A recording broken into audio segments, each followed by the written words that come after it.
Let us now wind the web of war, which the young king once waged. Let us advance and wade through the ranks, where friends of ours are exchanging blows. Let us now wind the web of war, and then follow kings to battle. Gunnar and Gunthor can see there the blood spattered shields that guard kings. Let us now wind the web of war, where the warriors' banners are forging it forward. Let their lives not be taken. Only the Valkyrie can choose the slain. Lands will be ruled by new people who once inhabited outlying headlands, who pronounced kings destined to die. Now the Jarls are felled by spears. The defeated men will suffer a grief that will never grow old in the minds of men. The web is now woven and the battlefield reddened. The news of disaster will spread through the lands.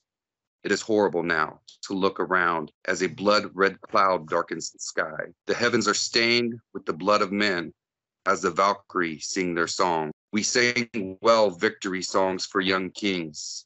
Hail to our singing. Let him who listens to our Valkyrie songs learn it well and tell it to others.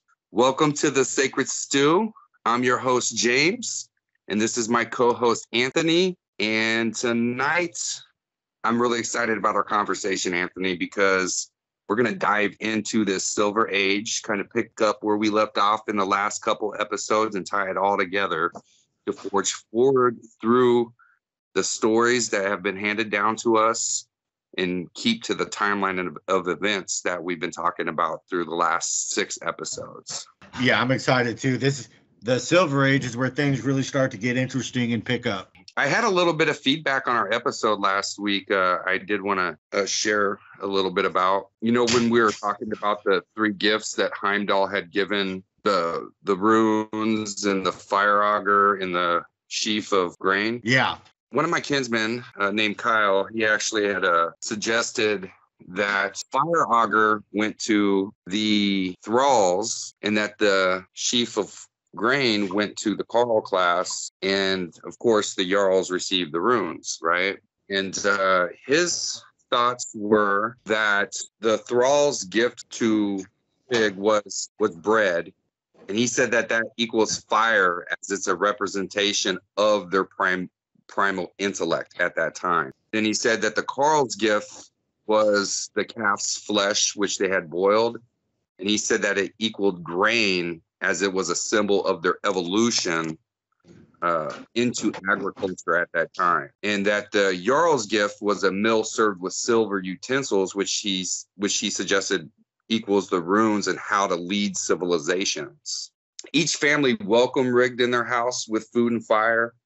And he said that, but each time Rig was given more than the previous family, so he returned greater gifts each time, which I found his thoughts on it interesting, especially if we consider that Rig's coming was during different time frames of the history or the migration of our foe. Yeah, I mean, it's different than what we talked about, but the way he presented it makes a lot of sense. And I think that also just goes to show that there's really not one way to look at all of this. There's guideposts, but not everybody's going to look at everything exactly the same way. And there are differing points of view that are just as valid. Yeah, absolutely. The lore is very layered. Some of my thoughts about what he had said, though, and I'm not negating what he said, because I think that there's some good valid points there. And I think that it's really open for conversation, because it is a lot of theory, exactly what it represents, doesn't represent. I still wouldn't lean towards that thought. And the reason why is because, one, even though they gave bread, which has to come from grain, I don't see that as being the representation of fire as the primal intellect, because you don't need fire actually to make bread. That can actually be done in the sun. And for me, if they were given the sheaf of grain, that actually is a first step of evolution, where they realize that they can make food from this. And the fire auger I still have to keep that with the Carl class, because fire already existed, as we learned about earlier when Heimdall came to be by the grinding of Grody's mill, that there was fire that existed before, but it was called the most purest of fires. And with our line of thinking that we talked about last week, to make different tools and bracelets and helmets and tools that you need for the fields, you need a very hot, pure fire to do that. You can't just do that over an open flame. Yeah, no, I was thinking the same thing because in my mind, there's a lot of agricultural stuff you can do that you don't necessarily need fire for. You don't necessarily need fire to make stone tools, like when I think of the quote unquote Stone Age, but you need that pure fire that the fire auger can give to even bring in the Iron Age and the Bronze Age, etc., like what we talk about in history. Exactly.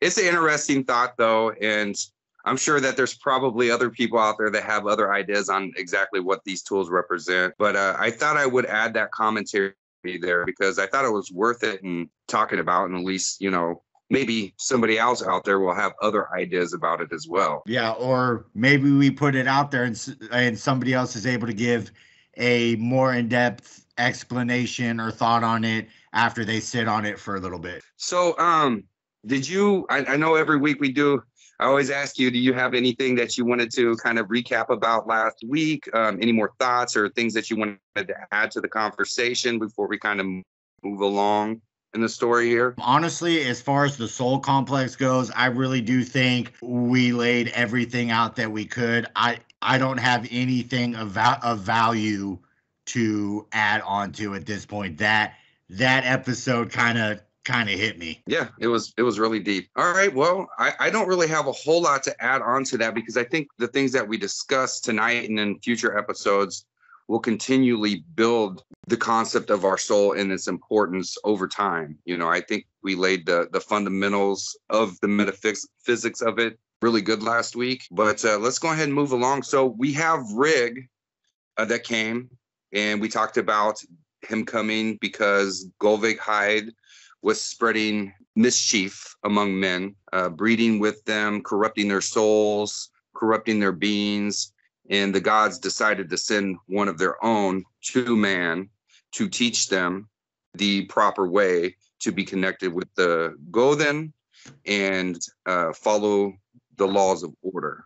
With that part of the conversation, I know that we talked a little bit about what happens after we die, but we have to touch on it a little bit more because we didn't really get too much into like punishments and things that happen after death. For our folk, we have a term called nithing. Are you familiar with that term? Very, very basically, a nithing is somebody that had committed the most atrocious acts, things that were unforgivable. The first one that comes to mind is like kinslaying, and basically once you've done something to get labeled a nithing, you're basically getting the exact same punishment as Loki. I find it interesting, and I don't know the etymology of it, but because I should have actually looked it up and kind of studied into it a little bit more.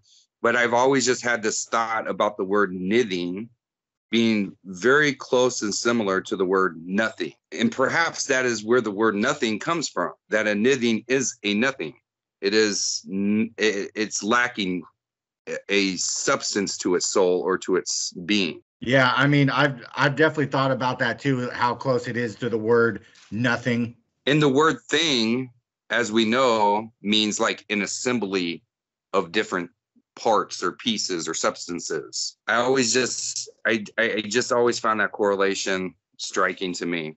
So whenever we die, we know that we travel the path led by the philia to the hell thing. Now, there are some whose philias, as we mentioned in the last episode, have abandoned them, that they have no protection of the kin or the family or the tribe or even of the gods or the Disir. These are called, essentially nithings, the ones that would have to stand before the gods, and there will be none there to tell that person's tale to the gods. And so they'll be left to speak for themselves. And although most will not be able to speak anything just because they know what they've done, because of the corruption of man by Golvig in and the tricking essentially that she's done. What happened is that the gods found it necessary, and the war is kind of brewing up now.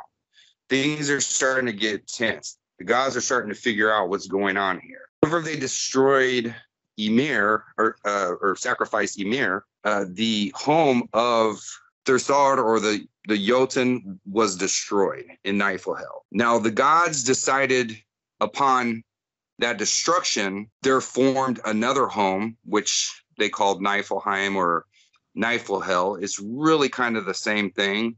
And this place has no light, has no stars or suns. It's darker than the night sky with no moon, as it's described in the lore. They decided, because of Golveig's Seidr and the corruption that she was spreading, that it was necessary to create a realm where the Nithings could be punished for the things that they did in this world of not being true to the Aesir, or following the laws of order that Rig had given to us. And this place was built in Niflheim, and it's called Niflhel. Within Niflhel, there is the Nastarandir, and these are the caves where punishment lies. I'm not one that believes that the punishments are exactly like how the Lord describes, because I think these are poetical metaphors, if you will.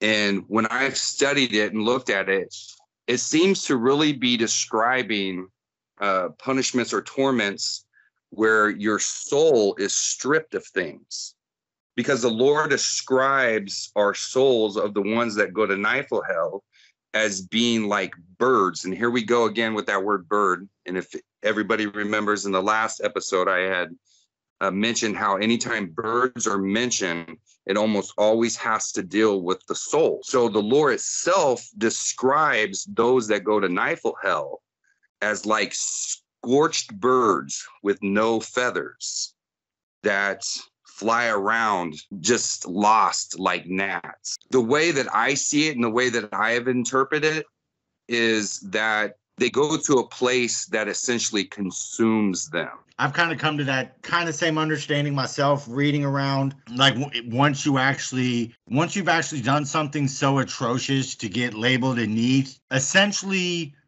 lose the privilege of being reborn in the Kenwell, and you're basically just obliterated. Now, this isn't like the Christian sin concept of you do one thing wrong and you're done, you're nothing. I can't remember the books off the top of my head, but I have read a couple of times about there being different levels of hell and lesser acts that aren't exactly the greatest. I've heard or I've read about there being these different levels, and for these lesser acts, your soul essentially has to go through and experience the bad act and what it means, like almost like a processing thing before you're allowed to be reincarnated. Like, to get that level of a neath, like, you really got to be the worst of the worst. It's, in my mind, it's something you got to actively like be trying to get. I don't know. I think that niths it's part of their soul. It's part of the qualities of who they are as a being. And I think this has to deal with whenever souls are delivered, because remember that Golveig Hyde as Orboda was part of the regeneration of things when she was working under Freya, and that she began corrupting souls as they're delivered to the earth. And so I think that the pure souls that are delivered with no corruption in them, I actually don't think that there's much of a judgment for them, other than the recognition of the family bonds and them connecting back to the soul spirit, unless they commit acts of like treason against the family or the Godin or something like that, something atrocious. Nithing itself, I mean, I think that somebody with a soul can become a Nithing, but I think that there's some part of them that is corrupt inside. We can look at, like, for example, in the modern age, where there's a lot of weirdos out there. There's a lot of strange people. And I know I'm probably preaching to the choir, as they say, but in today's age with like the pedophilia and all of the weird, just strange things that's happening, these are people that they're corrupt from the very core of their being. And I don't think that there's no saving them. You know, they're not going to change their nature. This is who they are. I can definitely think of a few people. It seems like the only thing they can do is try to, in the name of being who they are, pervert and break down anything that's, you know, good for families, society, anything good. That's all they can do is break that down and attack it. So there's what's interesting is in the lore, when it talks about like the judgment of the gods and stuff, is that those deemed worthy of Earth's judgment, they're given a drink from the sacred well, Earth's Bruna, right? Which is like the memory well. I had a dream about this and about the wells and death and judgment and about the drink that you receive if you're judged worthy. And that essentially being your re-injection, that drink putting you into Earthsbrunn or the kin well is the re-injection back into creation, into the creation process, because it feeds Yggdrasil. And that those who are judged to be Nithings and are sent to Niflhel, they're also given a drink. And that drink is called Aether. And that is a drink that actually it's describing how it kills their body, and it causes like a second death. And from that, they're able to still feel like punishments or torment or whatever that poetical description means. They're able to realize that happening to them, and that they'll essentially never get out of that state, and they're constantly consumed by the forces of destruction and chaos. I mean, it makes sense that, you know, the good would get a drink and the bad would get a drink. I can think about it like it makes sense that you would get something regardless, and one would be a boon and another one would be a punishment. Well, and it's interesting that the place of punishment is also described in the lore as the same place where the Himthursar and the not noble Jotnar or giants and the Vetir of diseases also reside. They go and join them because when, as I had mentioned in a previous episode, whenever Thursar dies, their soul goes back there. It doesn't go to the same place that our souls go. So essentially, you are being sent to them because you're not recognized. And if we think about this in the context of like birth and the rights that we have today, with when a child's born and the father recognizing the child, recognizing his soul, calling, you know, the ancestor in the soul and recognizing that, I see the same process playing out after death as well, where the gods judge us and they recognize our souls, they recognize our being as being from among them. And then the ones that they don't recognize, they send to the place of the Thursar where they reside. So do you think, like, in a way, like, Nithings become bad whites or giants? Well, I definitely think that Nithings are a corrupted soul. And I think that, you know, I had mentioned before about how if you don't have a Philia to guide you to the hell thing, that your soul can also be snatched and grabbed by like the Thursar, and that they corrupt these things. And I do think they have the ability to regenerate some of them, but not all of them. So whenever the Goden had created Niflhel, the place of torment, they did so to bring order to chaos, so that there was a purpose and a reason for that place to be, which was completely opposite of the nature of the Thursar.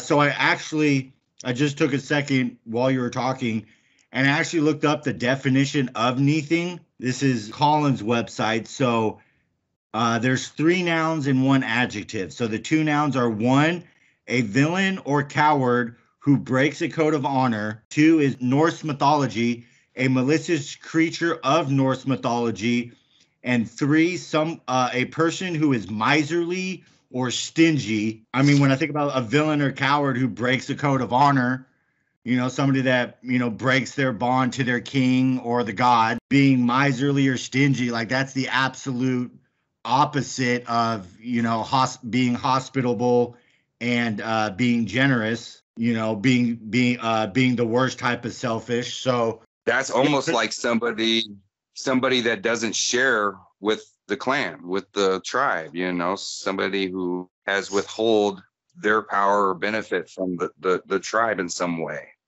yeah, when I look at all this, it's all about people who do not contribute to the greater good out at all. Like it's, the just selfish people, like people that they're so focused on being an individual that what's good for the rest of everybody else be damned in their minds. The type of person that when brought up in a conversation, people like that person is nothing to me. They're nobody. They're dead, even if they're alive. Like I can think of people in my mind that I could describe that to nowadays. Where like they're nothing to me. I considered them friend, brother, sister at one point, but after the things they did and the things they caused, it's like that person's nothing to me. And this was all because of the corruption of Goveg Hype.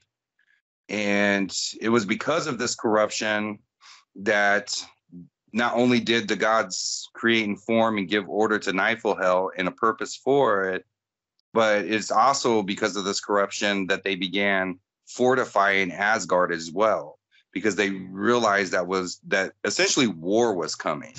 The Silver Age is when that was essentially kind of recognized by the gods at that time. Something that is important for us to talk about with the punishments and all of that and being a nithing.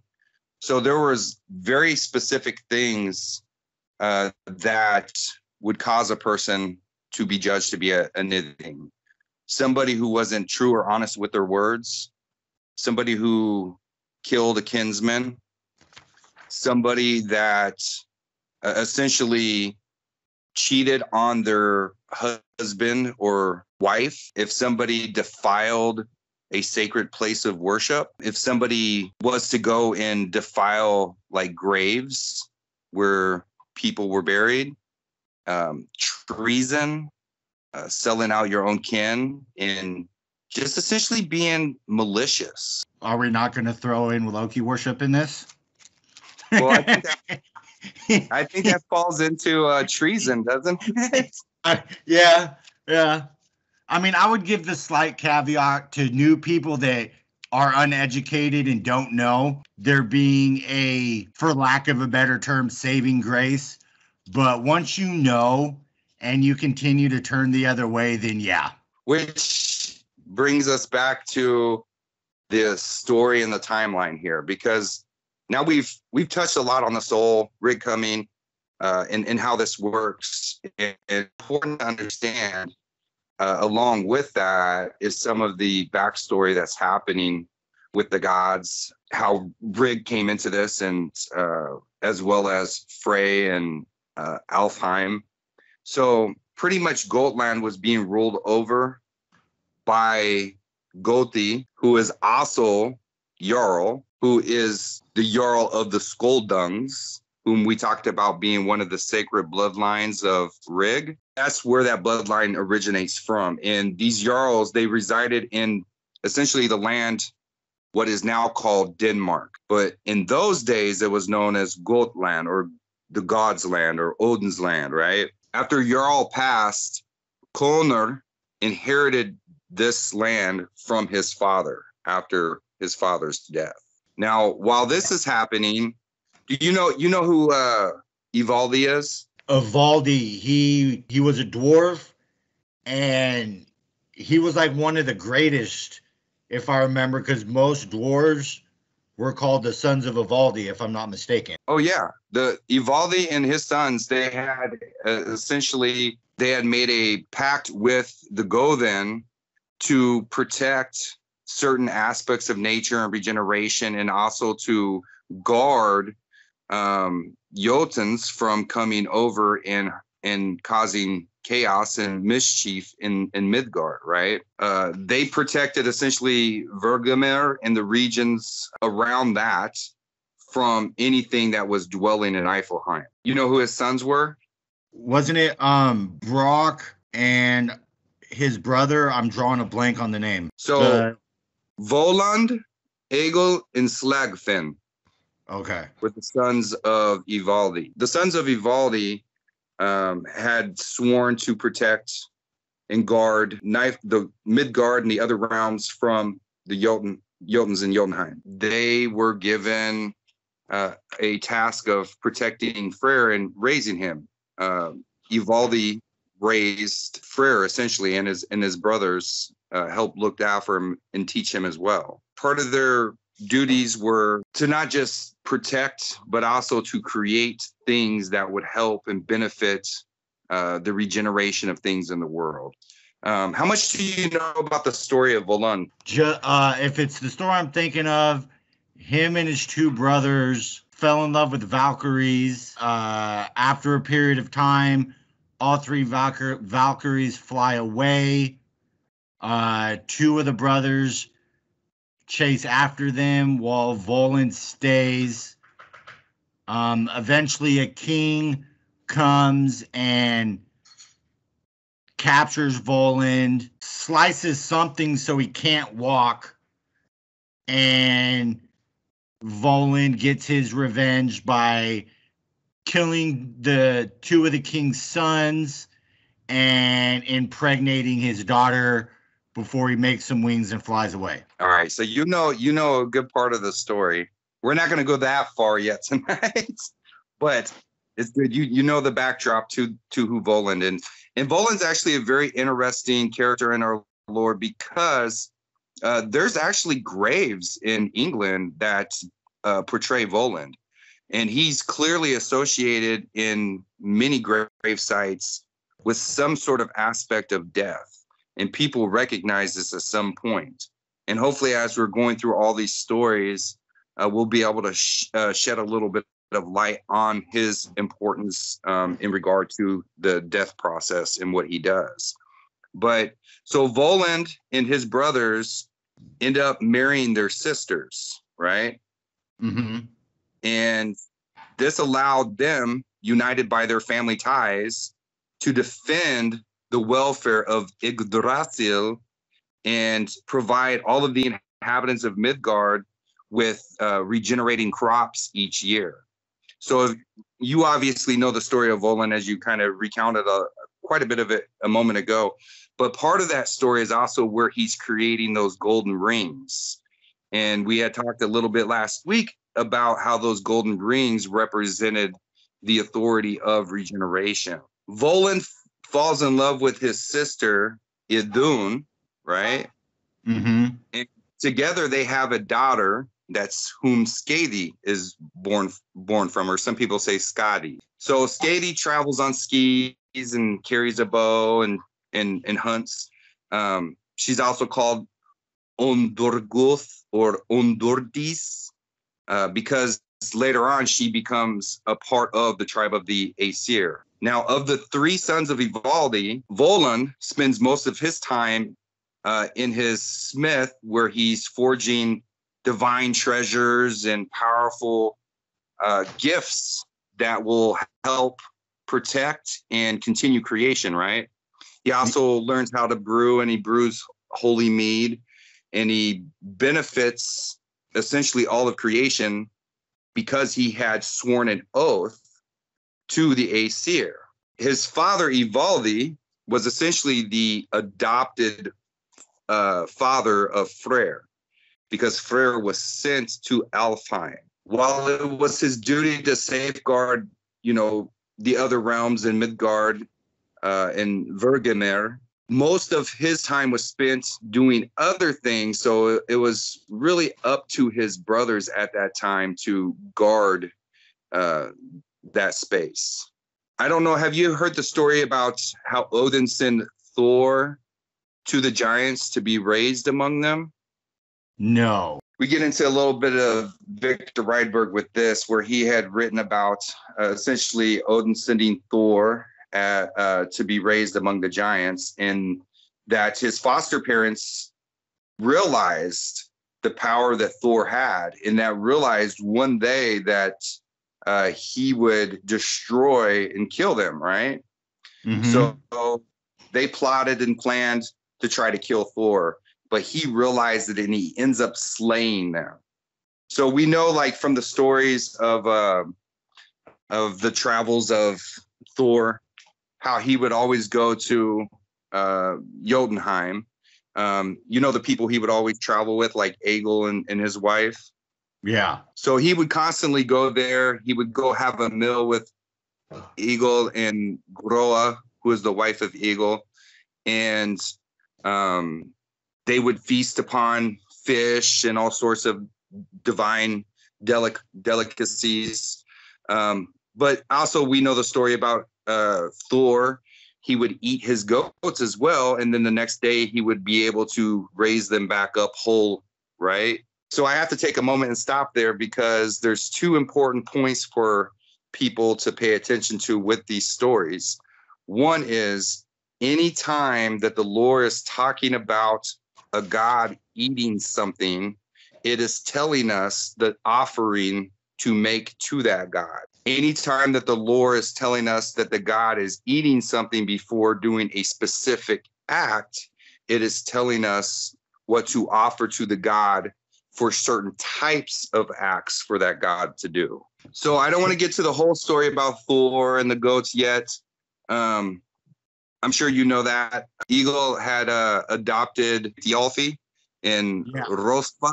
You know that story? Yeah. You knew that Egil and his wife found Thialfi and Rospa in the forest, right? And then they took them in and they adopted them as their own children. No, I didn't know that. I always thought they just were their children. No, they were adopted. Okay. So they had found them in the forest and took them in and began caring for them and adopted them as their own and accepted them as part of their kindred, essentially their kin. And Groa, is this the same Groa that's Svipdag's mother? Yes. So Okay. Egil and Groa are the father and mother of Odar. Svitdag is Odar. That's Freya's husband later on in the story, as we'll get to that for sure. There is another theory out there about like the coming of Rig as well. Mm-hmm. And some people say that Rig was actually Odin, and that Jarl came from Thor, and Thor being Odin's son, right? Mm-hmm. And that Kolnar, and that the other two lines were essentially under the dominion of Thor, the Thralls and the Carl lines, right? Mm-hmm. But I don't lean so much towards that theory because the one piece that we have that survives, the poet that was reciting that had recorded that specifically mentioned Heim as this being Heimdall, right? Mm-hmm. And so personally, I just get a different feel that Rig, in my mind, correlates more to Heimdall, and that's what the only text that we have suggests on the matter. But there is the theory out there that people say that Rig was actually Odin. Yeah, I've heard that before, but not really in depth. Like, no one could really, nothing I read or anybody that I've heard it from could really give any valid reasons to why they thought that. Well, it is interesting that, like, the kings of yore, and even to this day, they all put a very important stress on tracing their ancestry directly to Odin specifically, right? Yeah. And that's where they make their claim of being kings come from. But my personal understanding that I've arrived at after my studies is that it is Heimdall that actually came. He was the one born of the 9 mothers, in that he came by the authority of Odin, though. It raises a lot of complications if Odin is Rig, because then it begs the question of, well, is Heimdall actually a god? But the lore describes Heimdall so specifically in his duties so specifically that Heimdall definitely has to exist. Yeah. Well, and then I believe even in the Voluspa, some of the first words are "Listen, all ye sons of Rig or sons of Heimdall," depending on which translation you're reading. Anyways, I just thought, I don't mean to go off on a tangent here, but I just thought that was an interesting correspondence. I know we don't have a lot of time left, but I did want to make sure that we touch on a couple things so in the next episode we can move forward with the timeline and events. So while all this is happening and Rig comes and the founding of the lines, and Golvig Hyde is corrupting man and all of this, right? Mm-hmm. So we spoke about in many episodes about Lothar being Loki and Lothar being Durin, right? Yeah. So we're 100% sure that Durin definitely causes chaos. He becomes jealous, essentially, of not being able to have the mead for his children, right?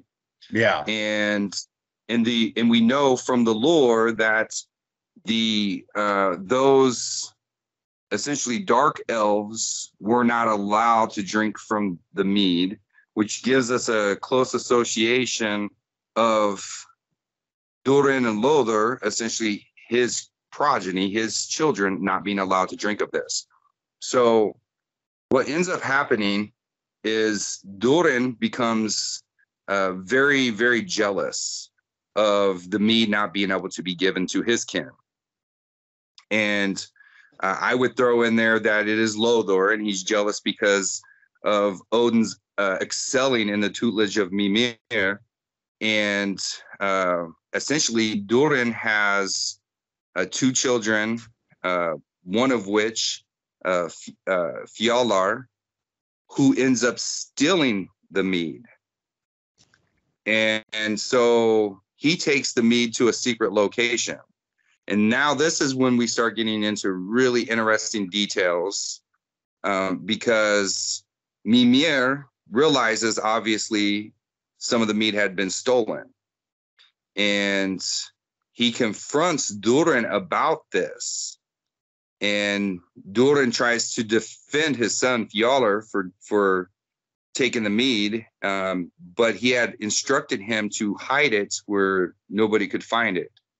And that mead in the location where he put it is what actually created the Birgir fountain. So even though Durin comes to his son's defense, that caused a major conflict between that line of Durin's and Mimir, and it severed that relationship forever, right? Yeah. So this is what caused like a divine division between the different clans of the Aether, for the Alfar, the Jotun, and the Aesir. So when this division happens, essentially the sons of Durin align themselves with the Thorsar in the Jotun. They make that change. And from that decision, or that severance of that relationship, is how the children of Surt essentially come to exist. And they are sent to the Udgard, which is also called the Sulkdalir, where they will dwell until Ragnarok. Now is that also called the Ironwood, or am I thinking of a different area? The Ironwood is a different area. Okay. So Fjalar is Suttung. Have you ever made that connection before? No, but I'm interested to hear what the connection is. Well, you know the story of Suttung, right? In the Mead. I'm drawing a blank. Suttung having the mead and then placing it in the cave. No, so I remember him having the mead, it being under the base of the mountain. Odin goes to his brother's farm and kills all his thralls, does all the work of the thralls. The brother promises Odin a drink, and Suttung says no. And then Odin's able to get down to, he bores into the mountain and gets his daughter, who's guarding the mead, to Gunnlaug. Gunnlaug, to get him 3 drinks, and he downs all the mead in 3 drinks and rushes back to Asgard. But I can't remember reading how he got it. Well, so because Fjalar actually stole the mead from Mimir's well. Mm-hmm. And he took it to that cave to hide it from the gods. And here's a kind of a spoiler alert, is the ones that control the mead, they're able to affect the fate of things. Mm-hmm. That's important to understand as we go through this story and the timeline of events and things that happen. And we're going to get to every single part of the story over time. I like the spoiler that you gave there of the story about Suttung and who he was, the relationship to the cave, how Odin came and got it back, because those are all important aspects. But we are running out of time tonight. But I did want to make sure that how we end this, we covered that portion, because it's from that mead being stolen that essentially ignites everything else that happens. Okay. So we're talking about Baldur's death and everything else pretty much was the weird of this event. Yeah, I mean, everything that happened with Baldur's death was already known. Earth had already gave him that prophecy at the very beginning of time when Odin came to be. So his purpose was to try to change that fate. But he realized that he couldn't. But we'll get to all of that. There's a lot of layers here. There's a lot of information to go through. And we're definitely not going to cover it in like the 60 seconds that we have left for this episode. It's easy to get on tangents and forget about time. It is. Before we do wrap it up, though, did you have any other thoughts about anything that we discussed tonight? Honestly, no. I mean, it was enlightening to learn that Fjalar gave Suttung the mead to hide, because all I remember reading is that he had it, and I was always wondering how he got it. Well, that's because Fjalar is Suttung. Okay. That makes more sense. Suttung is the son of whoever Surt is, and I suggest that Surt is Lothar, as do several scholars out there, who is also Durin. And then I also have the theory that it is the same person as Loki. But it doesn't have to be Loki for the story to still work its change the way it does. but it fits really nicely together, in my mind at least. But understanding that all of these different names, even though we have like the name Durin and we have Lodor and now we have Fjalar and then Sotong, we're only talking about two people.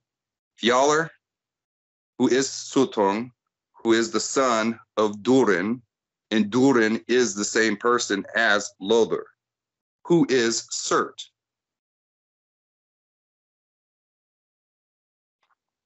All right.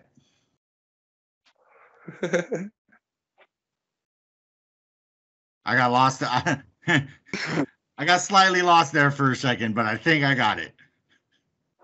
I know there's a lot of names thrown out there, but that's what makes it hard. That is what has made it hard for a lot of people over the years when they've read all these different scattered poems and histories and all these different things, that it's never been cohesive enough for most people to understand the relationships of who these different names are and who they are in the lore. We just always have to remember.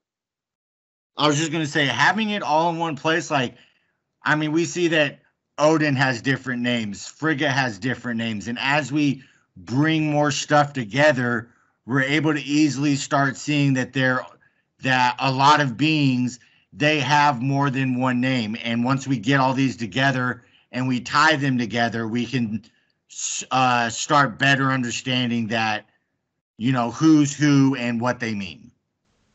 It was time's morning, eagles screeched. Holy waters fell from the heavenly mountains. Then the mighty Konr was born by Bergildrdrat in Bralundr. It was night, nor near came they who did shape the orlog of the noble man.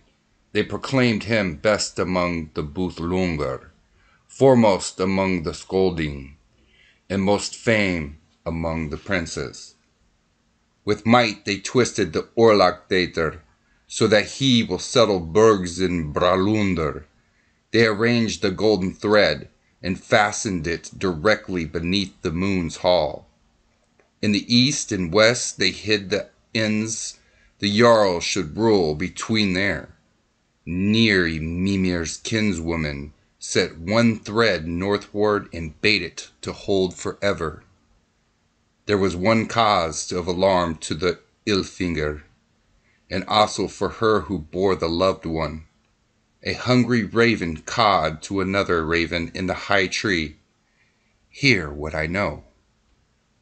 Skoldr Jarl's son stands in a coat of mail, 1 day old.